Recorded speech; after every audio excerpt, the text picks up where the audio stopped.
신약 성경에는 4개의 복음서가 있습니다. 마태, 마가, 누가, 요한 복음이 바로 그 복음서입니다. 복음서는 말 그대로 기쁜 소식을 기록했는데 이 세상에 가장 기뻐할 만한 소식이 바로 이 복음의 기록입니다. 다시 말씀드려서 하나님과 사람 사이에 도저히 회복할 수 없는, 도저히 서로 맞닿을 수 없는 죄의 수렁이 있는데 그 죄의 수렁을 극복하고 그 죄의 수렁을 덮어서 그 죄의 수렁을 넘어서 하나님께로 나아갈 수 있는, 하나님께로 돌이킬 수 있는 회복과 구원의 길이 바로 이 복음인 것입니다. 근데 복음서가 왜 4권일까요? 제가 학생들한테 던지는 질문인데 여러분들도 이 질문에 답해 보시기 바랍니다. 지금은 아니고요. 설교는 빨라야 좋으니까 짧게 해서 끝내야 되니까. 이 요한복음은 4개의 복음서 중에 가장 마지막, 가장 늦게 기록되어진 복음서입니다. 그러니까 앞서서 마가, 마태, 누가복음은 이미 기록되어졌다, 그렇게 볼 수도 있습니다. 그리고 이제 요한복음은 그보다도 좀 더 늦은 시기, 그래서 80년대에서 90년대 사이 그 어간에 보통은 이제 70년에서 95년까지 이렇게 보기도 하는데 이런 얘기는 이제 여기서 끝내야 되겠습니다. 자꾸 머릿속에 이거 직업병이 있어가지고요, 자꾸 이렇게 생각을 자꾸 하려고 그래요. 그래서 설교가 항상 다른 데로 이렇게 빠집니다. 어떻든 요한이라는 사람이 누군지를 알고 이 요한이 복음서를 왜 기록했는지를 여러분이 잘 아셔야 돼요. 근데 친절하게도 요한은 자기가 왜 이 복음서를 기록했는지를 말하고 있어요. 기록해 놓고 있어요. 어디 있죠? 김 목사님 어디 있습니까? 네, 제가 가르쳤다고 하니까 모르셔도 돼요. 이런 건 자꾸 잊어버리셔야 돼요. 그래야지 또 보죠. 한 번에 영원히 욕하시면 다시는 안 보려고 합니다. 그죠? 안 봐도 아니까. 그죠? 여러분, 우리가 그런 착각을 할 때가 굉장히 많습니다. 복음을 잘 아니까 복음서를 읽지 않습니다. 아멘이 뭐예요? 딴 길로 가지 말라고 하나님께서 계시하셨어요. 예수께서 제자들 앞에서 이 책에 기록되지 아니한 다른 표적도 많이 행하셨으나 오직 이것을 기록함은 너희로 예수께서 하나님의 아들 그리스도이심을 믿게 하려 하며 또 너희로 믿고 그 이름을 힘입어 생명을 얻게 하려 함이라. 오직 누가와 요한만 복음서에다가 복음서를 기록할 때 내가 왜 이것을 기록하는가 하는 이유를, 목적을 기록해 놨어요. 그러니까 여러분, 요한이 이 복음서를 기록한 것은 목적이 뭡니까? 우리로 하여금 예수께서 하나님의 아들 그리스도이심을 믿게 하기 위해서, 다시 말해서 예수님이야말로 하나님의 아들이시고 하나님께서 보내신 구세주다, 그걸 믿게 하기 위해서 기록했다. 근데 이제 믿게 한다는 말은 이 헬라어 동사인데요, 이 동사가 이게 시제가 2가지가 있어요. 하나는 과거의 어느 시점에서, 특정한 시점에서 믿은 것, 그 표현이 담겨져 있고, 다른 하나는 현재 진행, 지금도 여전히 계속해서 믿는 것. 이제 과거 시제라면은 안 믿는 사람에게 믿게 하기 위해서, 현재 시제라면은 지금 믿는 사람도 여전히 계속해서 믿게 하기 위해서, 이런 의미를 담고 있는데 사본학적으로 둘 다 동일한 지지를 받고 있어요. 어느 게 더 우월하지 않습니다. 그러니까 여러분이 어떻게 읽으시든지 괜찮습니다. 얼마나 좋아요, 그죠? 어느 하나를 선택하시라면 괴롭죠? 저는 선택장애가 좀 있어요. 전혀 안 웃으시네. 이거 참 곤란한데. 또 믿고 생명을 얻게 하기 위해서, 여러분, 오늘 우리 안에 생명이 충만합니까? 아멘이 클 수가 없어요. 우리 김 목사님 아멘 소리 너무 커가지고 제가 깜짝 놀랐는데 저렇게 가르친 적이 없어요. 총신대학교 채플에서는 그렇게 막 아멘 소리 지르면 안 됩니다. 근데 서대문교회는 언제부터 이렇게 된지 모르겠는데 아멘 소리가 엄청 크군요. 생명이 무엇입니까? 생명. 여러분, 복음을 통해서 우리에게 임한 생명이 뭡니까? 도대체 생명. 예. 우리가 잘 먹고 잘 사는 게 생명에 충만합니까? 에너지가 충만한 게, 능력이 충만한 게, 지혜가 지식이 충만한 게 생명의 충만함입니까? 뭐예요 그러면? 하나님하고 올바른 관계에 있는 것이 생명이에요. 생명. 하나님 그러면 안 됩니다. 하나님, 요즘 제가 하나님 그런데 하나님 어디 계십니까? 답답해요. 제 심령의 상태가 그렇습니다. 이런 사람이 강단에 쓰면 됩니까? 안 됩니까?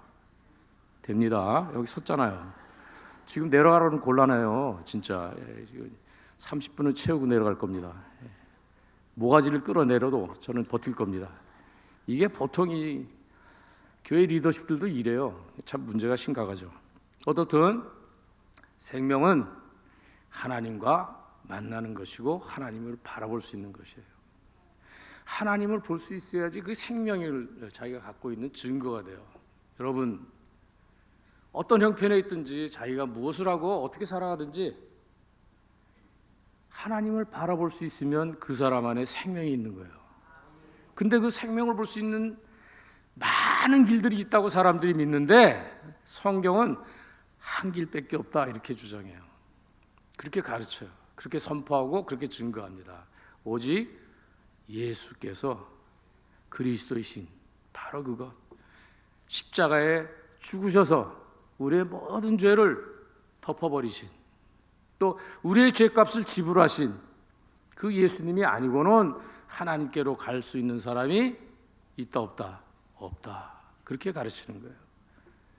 생명은 소유에 많고 적음에 있지 않습니다. 지식에 많고 적음에 있지 않아요. 지위에 높고 낮음에 있지 않아요. 생명은 누구든지 예수님의 이름을 부른 자, 즉 예수님을 마음으로 믿고 나의 구세주로 모시고 그 말씀을 찾아 궁구하고 그 말씀을 듣기를 사모하면서 그 말씀을 들을 때마다 깨달음을 주실 때마다 순종하는 자는 바로 이 생명의 관계 안에 있는 거예요. 은혜의 충만함, 성령의 충만한 관계 안에 있는 거예요.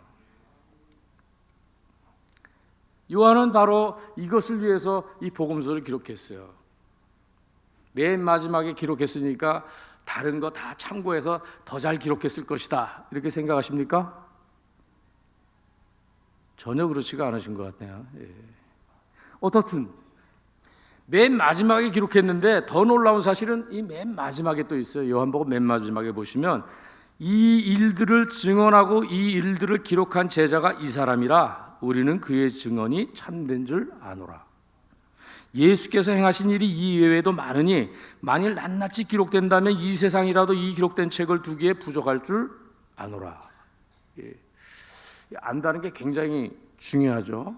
놀라운 사실은 요한은 12 제자 중에 순교하지 않고 마지막까지 살아 제자예요. 예외란 말이죠. 가장 어린 제자였어요. 성격이 좀 급하죠. 형제 야고보와 요한은 우레의 아들들이에요. 세베대와 살로메의 아들들인 야고보와 요한은 우레의 아들들이라. 그러니까 얼로 튈지 모르는 거예요. 럭비공 같은 사람이에요. 그래서 사마리아 고을을 지나갈 때 예수님과 그 일행이 지나가는데 환영하지 않는 마을이 있었어요. 이게 환영하지 않는다는 거, 뭐 환영하지 않으면 뭐 딴 마을로 가지, 그렇지 않습니다. 지치고 힘들어서 다른 마을로 가기에는 굉장히 어려운데 여기서 먹을 것도 마실 것도 안 주는 거예요. 여러분은 좀 상상이 안 되세요. 지금 우리가 사는 환경은 전혀 그렇지가 않습니다. 여기가 안 되면 저 옆에 가면 돼요. 근데 그게 아니에요. 하루 길을 더 걸어가야 될지 얼마를 가야 될지 뭐 지치고 힘든데 환영 안 해요. 그러니까 뭐라 그랬죠? 불을 내줘서 싹 태워버리시죠. 이렇게 예수님께 요구했어요. 예수님 하실 수 있습니까? 없습니까? 예? 능력은 있으시죠. 근데 안 하셨어요. 요한이 짜증 납니까? 안 납니까? 예? 가나 어린 잔치 마지막에도 가버나움에 가셨는데 거기 머물지 아니하시고 다른 곳으로 가십니다. 예수님은 머물지 않으셨어요. 예수님은 차별하지 않으셨어요. 요한은 누구보다도 예수님을 가까이에서 체험한 사람이에요. 사랑하는 자, 요한복음에 계속해서 사랑하는 자, 그가 바로 사랑하는 제자가 요한입니다. 자기 이름을 한 번도 안 썼어요. 그런데 그의 증언이 참이라. 왜 그러냐? 이미 요한이 생존했을 당시에도 복음을 부인하고 왜곡하는 일들이 일어났습니다. 교회 안팎에 이단이 있었어요. 이단은 오늘날 우리에게만 행하는 그런 현상이 아니에요. 예수가 그리스도인 사실을 부인하는, 특별히 이단 중에 아주 우월한 지위를 가진 이단이 있는데, 그건 뭐냐면 우리가 구원의 지식을 깨달았노라, 이제 우리가 구원받았다, 그러니까 우리의 깨달음만 있으면, 이 지식만 있으면 누구도 우리의 구원을 어떻게 할 수도 없다, 이렇게 확신하는 이단이 있습니다. 역사적으로는 영지주의라고 하는 이단을 말하는데, 이 영지주의의 특징은 뭐냐면 요한이 그 서신서에서 강력하게 경고하고 지적했지만 예수께서 육체로 온 사실을 부인하는 거예요. 그러니까 너희들이 그리스도를 봤다고, 육체를 봤다고, 인간이라고 하지만 그분은 아니야, 참 하나님이셔. 그래서 보이기는 인간처럼 보이는데 인간이 아니셨어. 이렇게 주장하는 게 영지주의 이단이에요. 이 사람들은 자기들이 복음보다 더 나은 구원의 지식을 갖고 있다고 확신하고 사는 사람들이에요. 오늘 우리 주변에도 이단이 많이 있죠. 이단이 우리 믿는 사람들 이렇게 접근할 때 뭐라고 접근하죠? 성경 공부하자 그래요. 성경 공부. 그런 초대를 받아보신 분 없으세요? 서대문교회는 신천지가 발을 못 붙이나 보네요. 그 정도면 깨어있는 교회인 줄 믿습니다. 어떻든 요한은 참으로 이름 그대로 하나님의 은혜를 입은 자, 그리스도께 정말 은혜를 입은 자예요. 그런데 그가 기록한 이 증언조차도 참이라고 부기해야 될 정도로 굉장히 어려운 핍박의 고난의 시절을 보냈습니다. 나아가서 요한은 예수님께서 행하신 모든 일을 기록한 게 아니라 아주 선택적인 기록을 했는데, 그 중에 이 표적이라는 단어, 세메이온이라는 그 헬라어 명사가 있는데, 세메이온이라는 단어를 사용하고 아주 선택적인 몇 가지만 기록해놨어요. 그런데 그 첫 번째가 바로 갈릴리 가나 혼인잔치에서 물로 포도주를 만드신 거예요. 갈릴리 가나, 갈릴리 서쪽, 그리고 예수님이 자라서 성장했던 나사렛인 예수, 나사렛 사람 예수, 나사렛에서 동북쪽 한 6km쯤 떨어진 곳에 있는 지역이 바로 가나라고 하는 동네예요. 이 가나에 혼인이 있어서 거기 예수님의 어머니 마리아, 그리고 예수님과 그 일행이 초대를 받았습니다. 근데 이 혼인잔치에 포도주가 떨어진 거예요. 자, 혼인잔치에 포도주가 떨어지면 어떻게 되죠? 예? 이게 있을 수 없는 일이라는 거예요. 누가 했냐고 우리가 책임 추궁해봤자 포도주가 생기는 게 아니죠. 그 가나에서 20자 다니면서 구걸할 수 있을지 모르지만 그거는 정말 아주 뭐라 그러죠? 시샘말밖에 생각이 안 나서 아주 정말 창피하고 수치스러운 일이죠. 준비해야 할 사람이 준비하지 않았으니까. 신랑, 신부, 그 가족들, 그리고 무엇보다도 연회장, 이런 사람들의 책임이 큽니다. 사실 이 혼인잔치라고 하는 거는 예수님의 복음, 예수님이 선포하고 가르친 복음의 핵심 단어인 하나님 나라하고 굉장히 밀접한 연관이 있습니다. 학자들이 다 공감해요.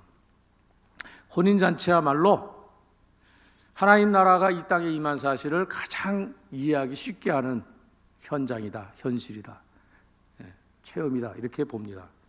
근데 놀랍게도 구약의 예언서를 보면은 그런 사실을 증거하고 있어요. 이사야서 62장을 볼 것 같으면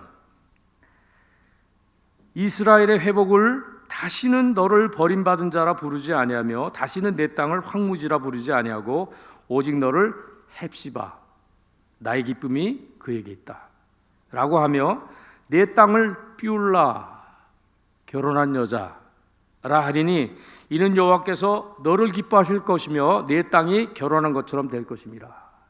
하나님께서 이스라엘을 구원하시는데 땅을 회복시키시겠다 이렇게 얘기하시는 거예요. 땅을 회복시키시겠다.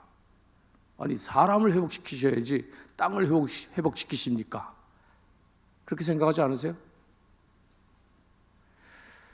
전혀 너무 제가 강의를 좀 잘하고 있나요? 설교를? 너무 뭐 반응이 신통치 않아가지고 땅을 회복시키신다. 예, 땅이 혼자 스스로 알아서 기경합니까? 아니에요. 기경하는 자가 있어야 돼요. 그러나 하나님께서 땅을 회복시키시겠다.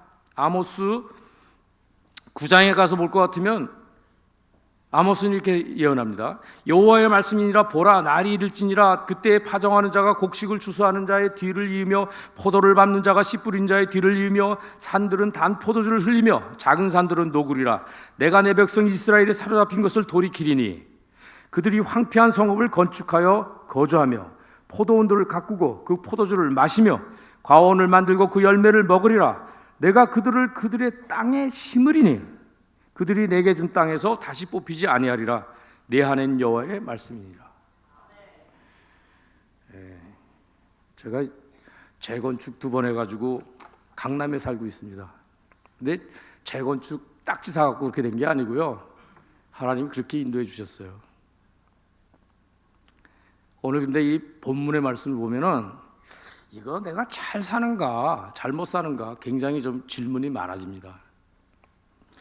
땅을 회복시키시겠다. 그리고 내가 그 땅에 너를 심으겠다. 이 하나님 뜻이에요. 땅은 개인의 소유가 아니에요. 땅은 말이죠. 우리는 어쩔 수 없이 자본주의 시스템에 사니까 이렇게 살고는 있어요. 근데 그건 뭘 의미하죠? 현재 시스템을 부인하라 그런 게 아니에요. 이 시스템 안에서 하나님의 나라를 이룬 게 과연 무엇인가? 우리가 질문하고 그 질문에 답하기 위해서 노력하라는 것이죠. 사람이 달라진 것이 아니에요. 사람이 달라진 게 아니에요. 하나님의 때가 돼서 말씀을 주시고 은혜를 베푸시는 거예요. 근데 이 베푸실 때 다 돌아갑니까? 그렇지 않아요. 또 돌아가서는 돌아간 사람들은 말로 의인입니까? 거룩한 자입니까? 하나님의 참 백성입니까? 그렇지 않아요. 그러나 하나님은 그 땅을 회복시키겠다. 그리고 그 땅에 내가 너를 심겠다.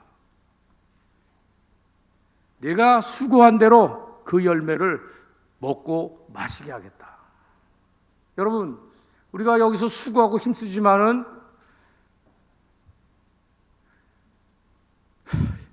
죄송합니다. 공의가 없어서, 윤리가 없어서 괴롭고 힘들지 않습니까? 평등이 모든 것의 대답이 결코 아니에요. 하나님께서 이 땅을 회복시켜주는 그 일에 우리가 동참하는 것이 중요하죠. 올바르게 반응하는 것이 중요하죠. 즉 우리가 이전에 살던 길에서 돌이켜 여호와 하나님을 바라보는 게 중요하죠. 그래서 여호와 하나님을 바라봤을 때 우리에게 무엇이 보입니까? 비로소 우리 이웃이 보일 수 있는 거죠. 하나님을 바라보기 이전에는 내가 필요로 하는 사람, 내가 원하는 사람, 나와 같이 죽이 맞는 사람 끼리끼리 누이 좋고 매부 좋고 그렇게 지낼 수밖에 없어요. 하나님은 그 땅을 회복시킬 때 그 땅에 있는 사람들도 함께 회복시켜 주신다고 약속해 주신 거예요. 심지어는 멀리 추방되어 쫓겨난 그 백성들도 그 땅으로 다시 인도해서 돌이켜 그 땅에 심으시겠다는 거예요. 이것이 바로 혼인잔치예요.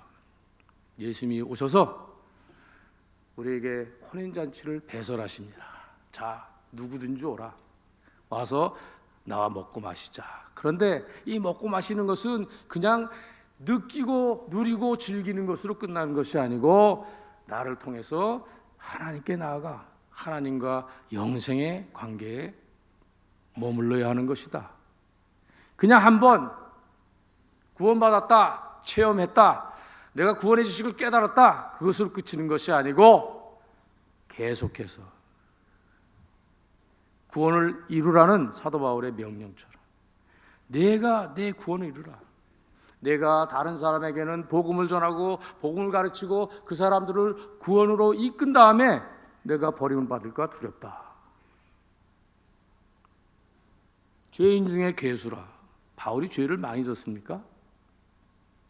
그러나 그는 그리스도의 몸된 교회를 위해서 자기가 신랑인 예수님께 신부인 교회를 결합시키기 위해서 이 땅에 심기 위해서 주께서 당한 고난 그 위에 주의 몸된 교회를 위해서 남겨진 고난을 자기 육체에 담겠노라고 그렇게 고백했죠. 자, 포도주가 떨어졌습니다. 어느 우리 교회도, 우리 한국 교회도 포도주가 떨어진 것 같아요. 있어서는 안 될 일들이 너무 많이 일어나고 있는 것 같습니다. 그러나 우리에게 희망이 있다면 예수님께서 계십니다.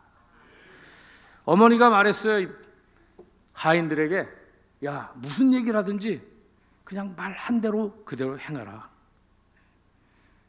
근데 예수님은 어머니 자기를 수태고지서부터 이제껏 성장하는 모든 과정에서 자기를 유심히 살펴보시고 그 말을 귀에 담아두셨던 어머니, 그 어머니의 요청에 대해서 포도주가 떨어졌다 그러니까 내 때가 아닙니다 이렇게 대답했죠. 내 때는 뭡니까? 예수님이 이 땅에 무엇하러 오셨습니까? 이 천국 복음을 선포하고 가르치는 것, 그 궁극의 표적 중에 표적은 십자가에 달려 죽으시는 거예요. 아무도 그 자리를 대신할 수 있는 사람이 없어요. 가장 유능하고 뛰어난 제자라도 십자가를 질 수가 없는 것입니다. 그래서 그때가 아니지만 그러나 예수님은 거절하지 않으셨어요. 그래서 물을 갖다가 부어라. 그러니까 아귀까지 채웠어요. 자, 물 갖다 붓는 거 쉽습니까? 어렵습니까? 예? 쉽다 그런 분 회개하세요. 지금부터 설명해 드리겠습니다. 여기 두어 통 들어가는 이런 표현이 있잖아요. 요 한 통이 10 갤런, 그러니까 우리말로 하면은 38리터, 미국식은, 그리고 영국식은 45리터.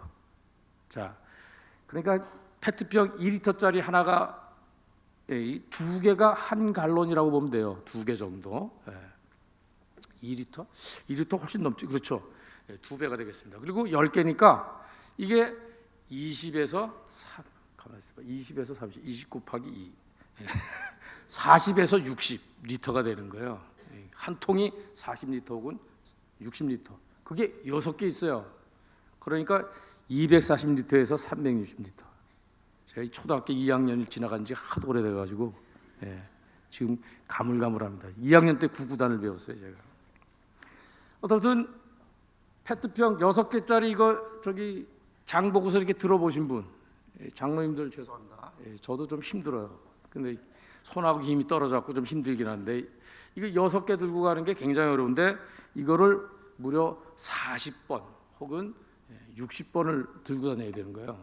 6개짜리. 근데 이게 그 집에 운물이 있을까요? 없을까요? 여러분, 그 집에 운물이 있을까요? 없을까요? 있으면 좋겠어요. 그죠? 근데 만약에 없다면 그 동리에 운물이 한둘, 뭐 셋 이렇게 있을 수 있습니다. 뭐 마을이 큰 규모는 아닙니다. 그래도 몇십 미터, 뭐 100m 이렇게 걸어갈 수 있어요. 그 일을 왔다 갔다 하면서 물을 날라다 채워야 되는 거예요. 자, 이 하인들이 얼마나 수고했는지 한 번이라도 생각해 보신 분 손 드세요. 칭찬해 드릴 테니까 빨리. 저도 여러분하고 똑같은데 저는 하인에게 관심이 전혀 없었어요. 이 하인들. 근데 오늘 이 가나의 혼인잔치의 가르침, 이 하인들을 보자. 하인들을. 이 하인들이 예수님이 누군지 알았습니까? 하인들은 누구에게 관심 있어요?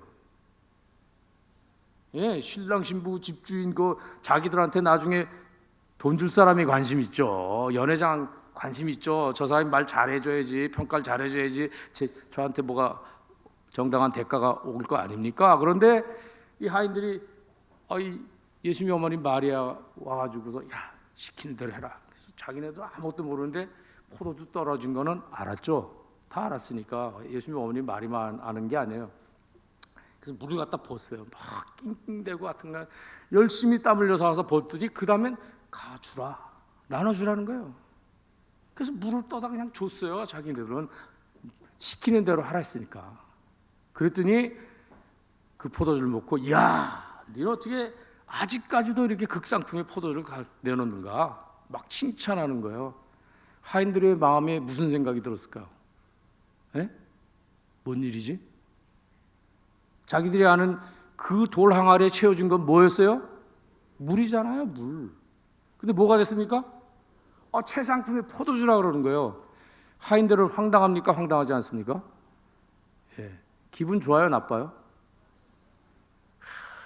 예수님을 잘 믿는 사람은 기분 좋고 안 믿는 사람은 뭐 그럴 수도 있지 뭐 이래요? 그게 아닙니다. 이 변화는 설명할 수가 없는 변화예요, 사실은. 이걸 표적이라고 그랬어요, 표적. 예, 기적. 근데 표적 중에 표적은 십자가의 죽으심이라고 그랬잖아요. 하나님 아버지의 영광을 위해서, 여기 표적의 끝에 나온 것도 2장 12절, 11절에 보면 예수께서 이 첫 표적을 갈릴리 가나에서 행하여 그의 영광을 나타내심에 제자들이 그를 믿으냐. 예수님의 영광이 누구의 영광입니까? 아버지의 영광이에요.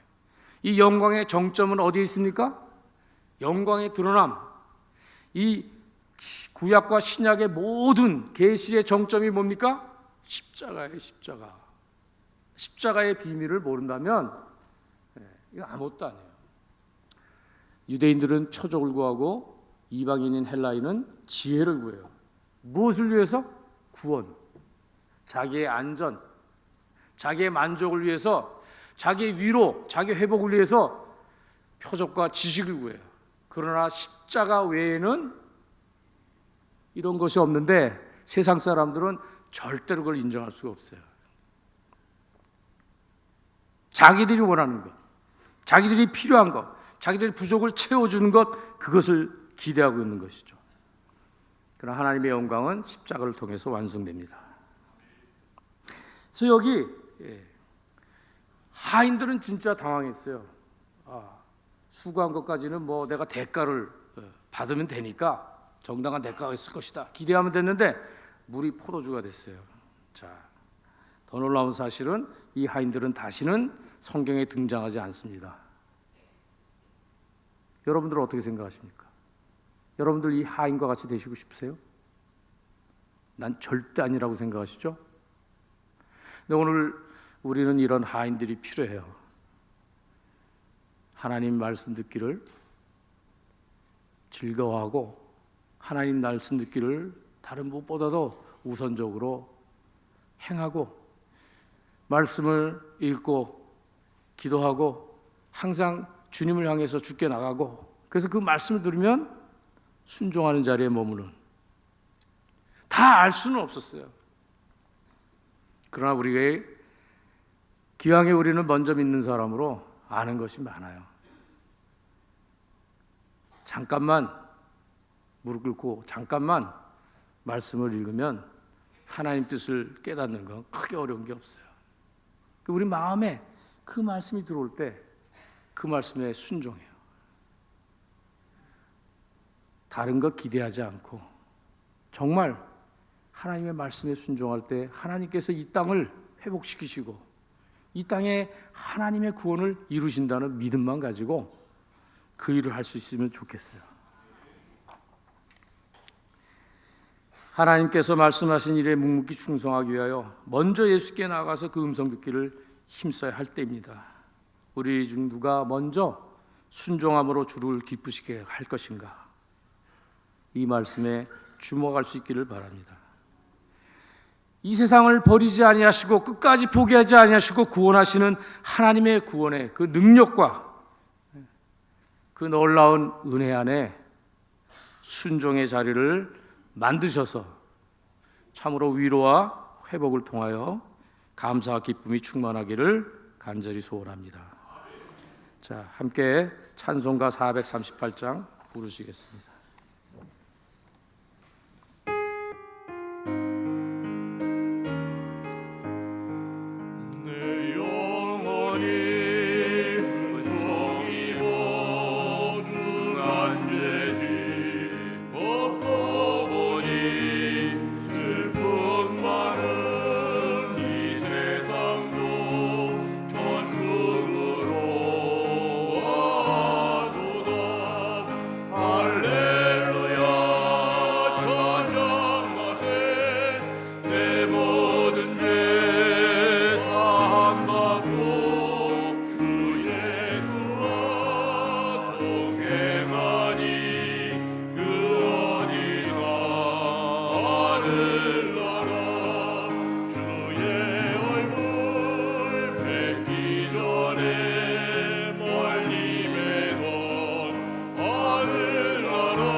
기도하시겠습니다. 처음 우리가 예수 그리스도의 복음을 통하여서 우리 주님을 알게 되었을 때 우리 안에 구원의 확신이 있고 복음을 통한 구원사에게 열정이 있었고 복음의 유일한 확신을 가지고 살아갈 수 있었습니다. 그러나 어느덧 이 모든 것이 변화하여서